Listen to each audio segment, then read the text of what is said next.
Салават айту менен дуалар кабыл болот. Аллах Таала өзү сүйгөн пенделерин өз абалына таштап койбойт. Аларга дайыма акыйкат жолун көрсөтүп турат. Окуядагы адам да Аллахтын сүйкүмдүү пенделеринин бири. Аллах Тааланын сүйүктүү пенделеринин бири намазда олтурганда ташаххуттан соң салават окууну унутат. Ошол кезде ал инсан Аллахтын Расулу саллаллаху алейхи вассаламды түшүндө көрөт. Расул Акрам саллаллаху алейхи вассалам ал инсанга: "О Аллахтын сүйкүмдүү пендеси, эмне себептен мага салават айтпадың?" дейт. Ошондо ал адам: "О Аллахтын Расулу саллаллаху алейхи вассалам, өзүм каалабаган абалда унуттум, капилетте калдым" деди. Расулуллах саллаллаху алейхи вассалам ал адамга: "О момун, ушуну жакшы билгин, дуалар мага айтылган салават аркылуу кабыл болот" деди. Хасан Басри доорунда бир аял келип, ал затка көз жашын төктү. Бул дартуу аялдын күн бою көз жашын төгүп алсыз болуп турганы белгилүү эле. Хасан Басри аялдан: "Эмне каалаганың бар?" деп сурады. "Устаз, бир кызым бар эле. Дүйнөгө тойбогон абалда, жаш абалында дүйнөдөн өттү. Өзүңүз билесиз, энемин да, перзентим үчүн күйүп жанып кетип жатам. Кызымды бир жолу болсо да түшүмдө көрүштү каалаймын. Мунун бир жолу бар болсо, Аллах ыраазычылыгы үчүн мага үйрөтүңүз" деди. Хасан Басри: "Мен сага бир жол көрсөтөмүн. Ошону аткарсаң, кызыңды түшүңдө көрүшүң мүмкүн. Куптан намазынан соң Аллах ыраазычылыгы үчүн өзүңчө 4 рекет намаз оку. Намаздын ар рекетинде Фатиха сүрөсүнөн соң бир жолу Такасур сүрөсүн оку. Намаз түгөнгөндөн соң уктап калганга чейин пайгамбарыбызга саллаллаху алейхи вассалам салават айт." Дартуу эне ошол бойдон кечелери ибадат кылуу жана салават айтуу менен убара болду. Бир күнү ал кызын түшүндө көрөт. Кыздын буту колдору оттон болгон, кийим кийген эле. Аял көрүп ойгонот. Ошол замат Хасан Басриге келип көргөн түшүн айтып берет. Ошондо Хасан Басри аялга: "Өлгөн кызың үчүн бир жакшы амал кылгын, садака бер. Өлгөндөр үчүн кылына турган мындан өткөн жакшы иш жок" деди. Аял кызы үчүн садака берди, дуа кылды. Аллахтан кызы үчүн күнөөсүнүн кечирилишин тиледи. Бир күнү Хасан Басри түшүндө бейиштин багы менен тозокту көрөт. Бактын бирөөсүнүн ортосунда сулуу бир кызды көрөт. Анын кийгени болсо нурдуу кийимдер болчу. Ал зат кыздан сурады: "Сенин энең сени тозокто оттун ичинде көргөн эле. Сенин бул жашооң болсо бейиш жашоосу го?" Кыз: "Мурдагы акыбалым энем көргөндөй эле болчу. Аллахтын сүйкүмдүү досторунан, салих пенделеринен бир зат пайгамбарыбыз саллаллаху алейхи вассаламга айткан бардык салаваттардын сообун мага багыштады. Ошол себептен Аллах Таала мени кечирди" деп жооп берди. Хасан Басри ошол замат кыздын энесинин жанына барып, түшүн аялга айтып берди. Аял: "Азиретим, мындан кийин пайгамбарыбыз саллаллаху алейхи вассаламга салават айта баштаймын" деди. Ибадат элинен болгон бир инсан пайгамбарыбыз саллаллаху алейхи вассаламды түшүндө көрүш ниетинде уктайт. Ал инсан ошол кезде түшүндө пайгамбарыбыз саллаллаху алейхи вассаламды көрөт. Бирок ал зат ал инсанга эч кандай көңүл бурбады. Ал инсан: "О Расулуллах саллаллаху алейхи вассалам, менден капасызбы?" деп сурады. Пайгамбарыбыз саллаллаху алейхи вассалам: "Жок, капа эмесмин" деди. Ал зат: "Мени тааныбадыңызбы? Мен ибадат кылуучулардан болгон үммөтүңүзмүн" деди. "Сени тааныбадым.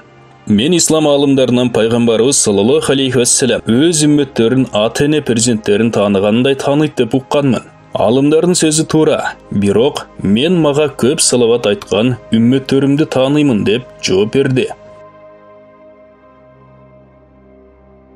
Бир яхуди төсүнүн жоголгонун айтып, мусулман бир инсанга доомат кылат. Өзү менен бирге 2 жалган күбөнү келтирет.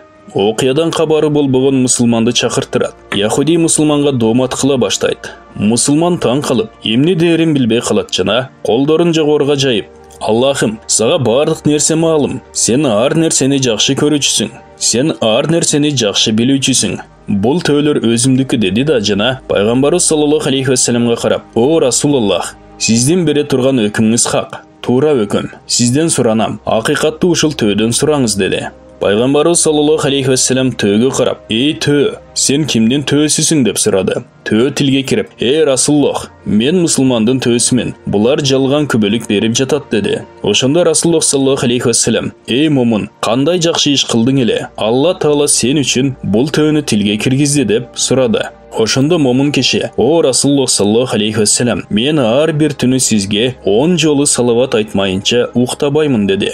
Пайғамбарыбыз саллаллаху алейхи вассалам, сага ушундай сүйүнүч кабар берейин. Бул салаваттын шарапатынан сен куру доматтан, башыңа түшкөн бул кайгы кападан кутулдуң деп айтты.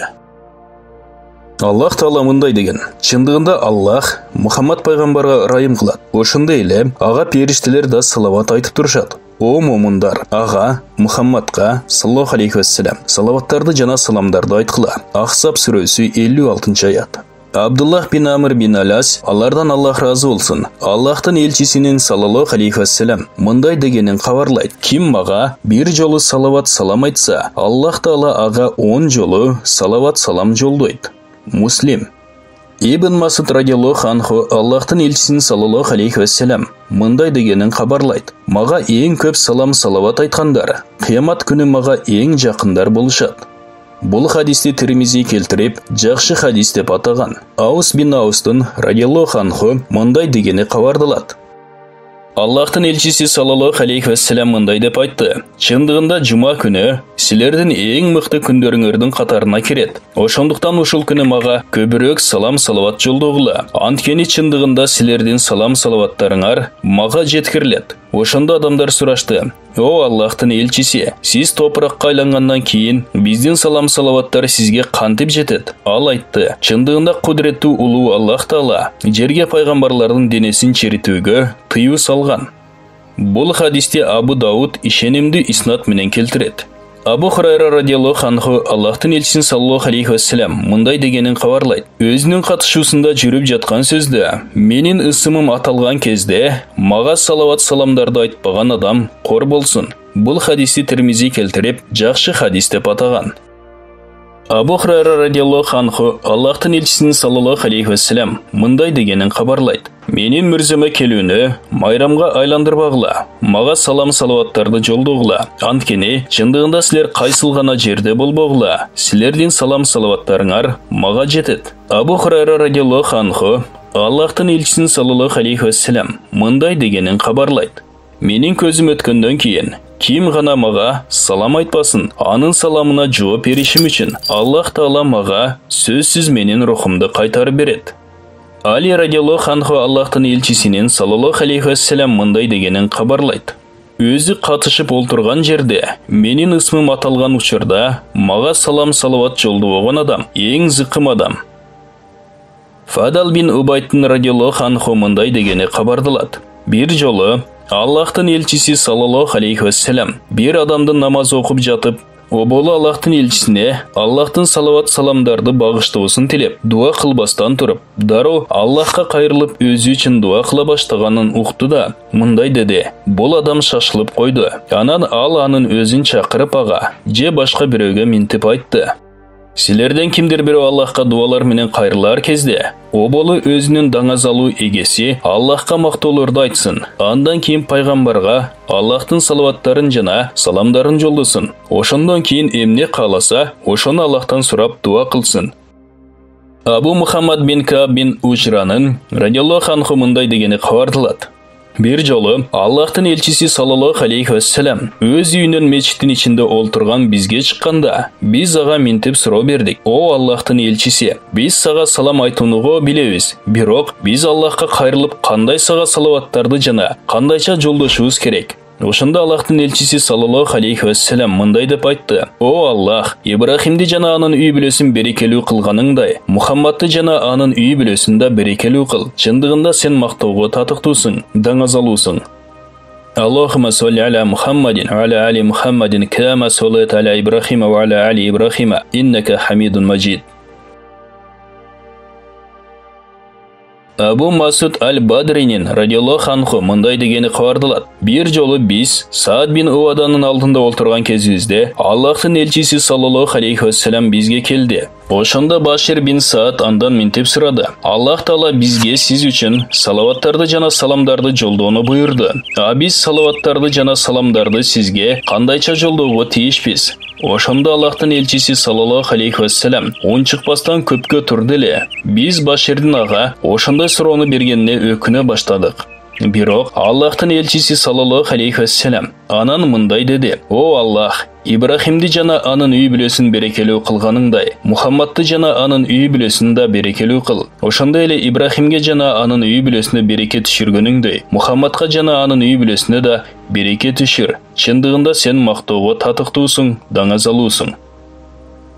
Абу Хумайд ас-Саадинин радиаллаху анху мындай дегени кабардалат: "Бир жолу сахабалар: О Аллахтын элчиси, биз сага салават саламдарды кандайча айтышыбыз керек деп сурашты эле. Аллахтын элчиси саллаллаху алейхи вассалам минтип жооп берди: О Аллах, Ибрахимди жана анын үй бүлөсүн берекелүү кылганыңдай, Мухаммадты, анын аялдарын жана анын урук тукумдарын берекелүү кыл. Ошондой эле Ибрахимге жана анын үй бүлөсүнө береке түшүргөнүңдөй, Мухаммадка, анын аялдарына жана урук тукумдарына береке түшүр. Чындыгында сен мактоого татыктуусуң, даңазалуусуң." Бул баян ыйык айлар жана кабыл болгон дуалар китеби менен Момундардын бакчасы аталыштагы китептерден алып аудиолоштурулду. Урматтуу мусулман бир туугандар, биздин Икро медиа каналыбызга катталыңыздар.